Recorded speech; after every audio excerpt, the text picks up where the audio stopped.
It's time for Michigan's retirement coach, Mike Douglas. The 4% rule. I mean, 35 is not old. Respect to all of the people watching this video. 35 is not old. But in the way of financial rules, a rule that is 35 years old, perhaps we shouldn't be letting it hold law over our financial decisions. Am I right? Am I wrong? Am I alone? I was still on AOL in 95. When this thing came around, I was using AOL. Instant Messenger. We all were. AOL was the thing in the 90s. Chat rooms. Yeah. 4 hours of internet a month. Paid. 28.8 kilobytes per second. The dial-up sound. Yeah. The connection. Sometimes it would hang up on you. That was sad when it would hang up on you. There's a great episode of Friends where Chandler gets a new laptop from his work and he starts describing the specs behind it. And it's awful. And he's like bragging so like advanced. 512 megabytes of memory transferring at 28.8 kilobytes per second. It's like, that's not good. But then, big deal. Well, it is 2025. If you are close to retirement, you probably need to be rethinking the 4% rule. This is Mike Douglas, certified financial planner, a.k.a. Michigan's retirement coach. Our website is michigansretirementcoach.com. Or you can click on the links posted in the show notes. I'm Heather Branch, here to ask Mike about things that I see on the internet or read or hear in the news, because there's a lot of information out there. There's a lot of good information out there, but I always say is like, take the information, take the idea, and then narrow it down to your situation, right? Like that's the idea of everything you do. There's lots of great information, but how does it apply to you? Yeah. So the 4% rule, again, it was created by a man named William Benjamin. He created it in the 1990s, a decade when the markets were on fire, just people making money everywhere. The idea was the market averages 9%. If you withdraw 4% each year in retirement, you'll never run out of money. So he's got a new book out now, A Richer Retirement, and Benjamin even suggests in this book, increasing your exposure to stocks while you're in retirement. This is what he said on Yahoo Finance. Yeah, there are three choices: reduce stocks, maintain them, or increase them. And of the three, the worst is to decrease your stocks. It's the one thing you don't want to do. Fortunately, there's a plateau between about 47% stocks, about 75% stock. If you stay in that range and the rest in bonds and cash, you'll end up with about the same withdrawal rate, about 4.7% or whatever you choose. So what he just said, the worst thing you can do is decrease your market risk in retirement, and which seems to go against, at least a lot of what you say as far as what folks need to be doing in their retirement, Mike. Is there a problem here with what he's saying in this line of thinking?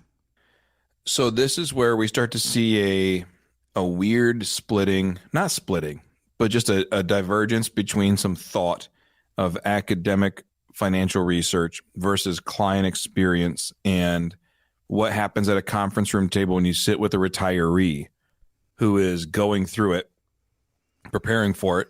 They're deathly afraid of retirement without a paycheck. Yeah. And they say, all right, well, what happens if the market's good? Well, if the market's good and you're taking 4%, the market drives up your account, you get 4%. What happens if the market's bad? Well, the market drives down your accounts, but it'll come back. It averages 9% over the years. And that's great. But when you have a plan like that, you are really using the law of averages and large numbers, and you're using long-term statistics to make short-term decisions. The 9% average is a 100-year number. But really, retirees don't care about the 100-year number. They care about the next 15 to 20 years. And that's pretty much it.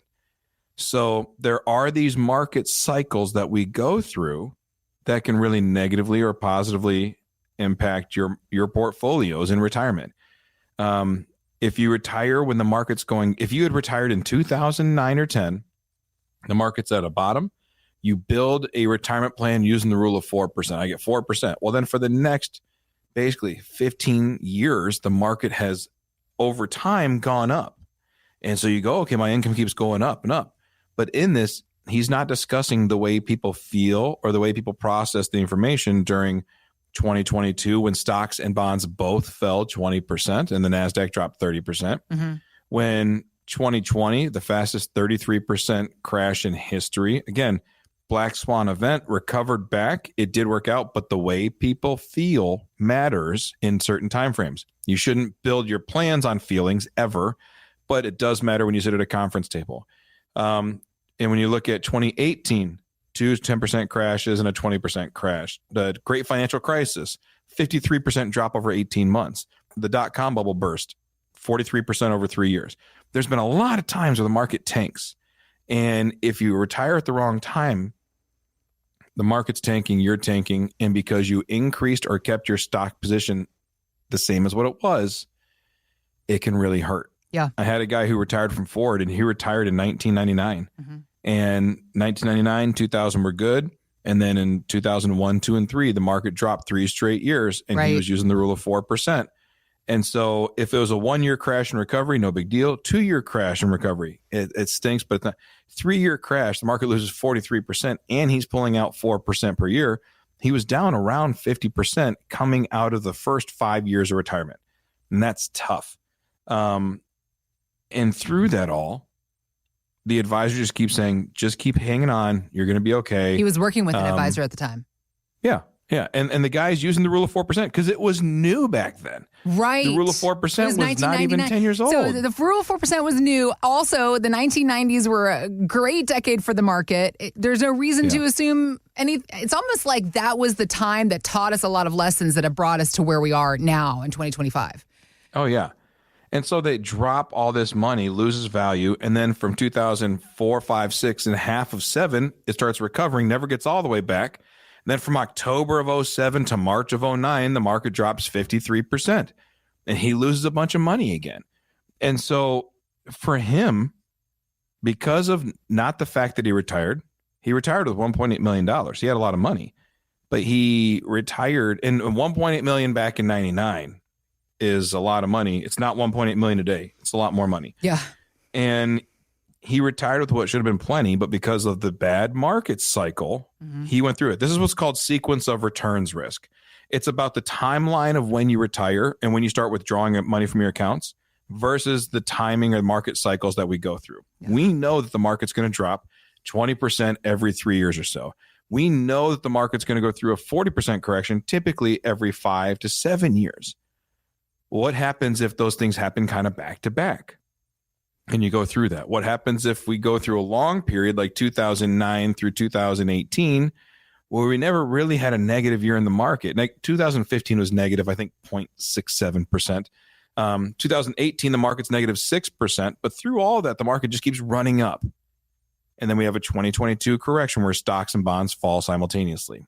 So there's a lot of what ifs. So when you retire in one of those cycles, would help determine the success of your plan. Right. So I don't disagree with what the rule says, which is the market earns 9%. So if you take out 4%, you will average a 5% positive arbitrage and you keep growing your accounts. That's true. Right.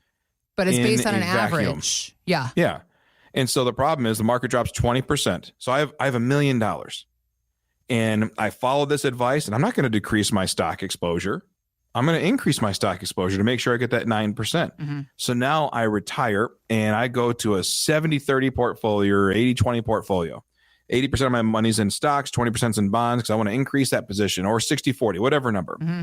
And it's funny, just 2 years ago in 2020, or 3 years ago now, in 2022, all we heard was the death of the 60-40 portfolio because bonds and stocks both fell. Right.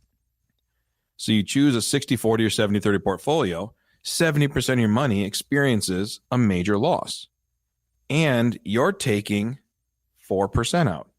So I have $1 million and I lose 200,000 because the market drops 25 to 30%.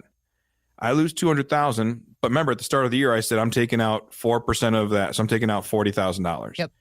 I'm down $240,000. Now there's some wiggle in this math a little bit because you're taking it out through the course of the year, but still down about $240,000. Now the market has to recover back from 760,000 back to $1 million to get me even. So it's not a 25% recovery it needs about a 31% recovery. And it recovers me back to where I was. Now, what happens if there's 2 bad years in the market and I lose 20% one year, 10% the next year? Well, really, I'm down to 760, and then I lose 10%, another $76,000.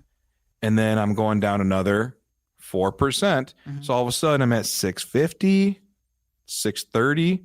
So you can see how you're compounding losses on losses. I lose and I take, then I lose, then I take. The other side of this coin is, and we get comments all the time on these type of things. They say, but did you know? Yeah, I know this. The other side of the coin is you have $1 million. The market makes 20%. You make 16% or 12% because you're 70% equities. So you go up to $1.2 or $1.12 million and you take out some money, and then it goes up again and you get to take out more. So there's a really beautiful kind of sexy side to this curve. Sure. And there's the ugly side. And just to flat out say the market average is 9%, the math works out. I don't disagree with everything he's saying, except for I've sat with that client who lost money almost all of the 2000s. And from 1999, when he had 1.8 million, to 2009 at the bottom of the crash when he's sitting at $600,000 10 years into retirement. I know what the rules say, but I know what he lived. Yep. And what he lived is more powerful to me than what the rules say. Right. So when we sat down with him and he had to go back to basically managing his own portfolios, he fires his advisor, he manages his own portfolios. He works like a dog. He gets up early in the morning, stays at the computer all day long, researches, studies, and trades, gets himself back up to $2.2 million by 2018. Amazing. Yeah. Yeah. I was like, are you looking to be hired? Because I could use some work like that. Right. Right. But he was very aggressive. And when we sat down in 2018, he said, I'm tired. Sure. And I'm ready to re-retire almost 20 years later. And as we sat through it, because at this point he was, I think you told me before, he retired early. So he retired in his 50s. So now he's in his mid 70s. Yeah. Worn out. Yeah. Emotionally. Just beat up. Yeah. Had postponed travel, had postponed fun. Yeah. Because he couldn't afford to leave. And he had gotten into this scarcity mindset where he just was like deathly afraid of missing out or trying to catch up to where he could have been. Because there's always the math you can run. You know, if I had 1.8 million and I had just put it in the bank, I could have gotten this. But horses were out of the barn. We had to do some recovery work. So he got himself back to 2.2 million. And then we went through the process of managing taxes, estate planning, investment planning, and income, risk, all these things that go into it. Yeah. And as we went through and navigated it, we finally got to a point where he said, okay, I'm ready to re-retire. He hired us on to be his financial advisor in his money management firm and handle all that stuff for him. So when we went through and he signed the paperwork, his wife audibly just had like a relief. Yeah. And 2 months later, I called to check in on him. So how you guys doing? Well, he still checks the accounts all the time, but he's not managing it, which is good. Yeah. More importantly, we're planning our trip to the Canadian Rockies.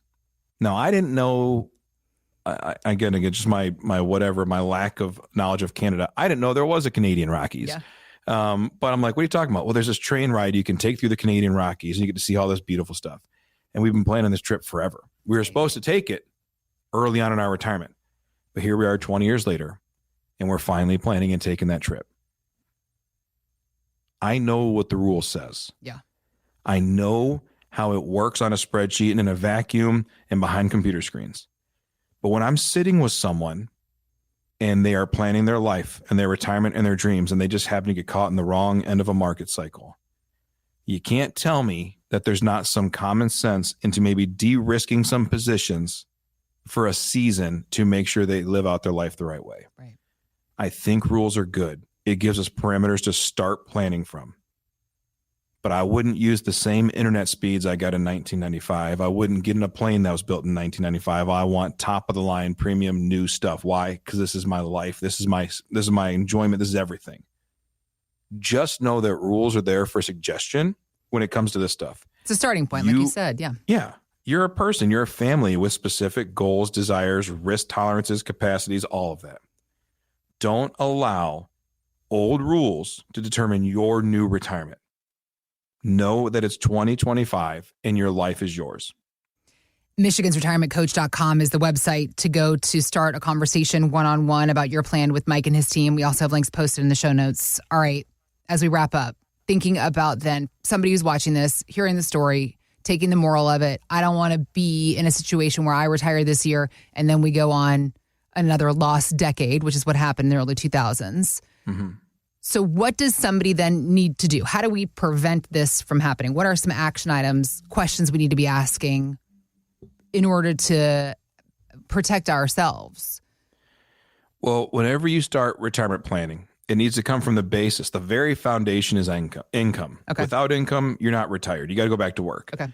So figure out with your Social Securities, your pension, whatever you have, what is your net after-tax income, but yet how much do you need? And then figure out that gap, and then figure out the best solution for how to deal with that in as low of a risk way as possible. Now, again, this flies in the face of what he was just saying, but it's because I've sat in these seats before. Yeah. I think that now some people are very comfortable with risk. Well, then you should be allowed to risk up your portfolio. Yeah. Some people just want to snowbird and get out of the Michigan winters, and that's all they care about. And they don't need high returns. They just want low volatility. Because if you look at your statement on a month-to-month basis, and the months that there's a loss hurt you way more than the joy you get out of the gains, that tells us something. On the other hand, if you go through a loss in your portfolios and you say, yeah, well, this is just a buying opportunity, that also tells us something about who you are. So I think the biggest thing is to start sitting down with someone who understands this, who can walk you through the intricacies of sequence of returns risk, the intricacies of taxes and estate planning, the intricacies of investment planning for retirees specific to your family, and understand that, Heather, your family is different than my family. And our needs in life, desires in life, what fulfills us in life will always be different because we're all different people. To say 4%, and that's the end of the conversation, I just don't think that's appropriate. So if people want to have that conversation or start understanding it, we've got the notes below. You can go to michigansretirementcoach.com, click on the link and grab a time and we'll talk, or send us a message and we'll just hear what you want life to look like and see where you sit and see if there's anything we can give you advice along the way to make it yours and let retirement happen for you, not to you. I think that's such an accurate point you were making. Is I wouldn't settle for internet speeds from 1995.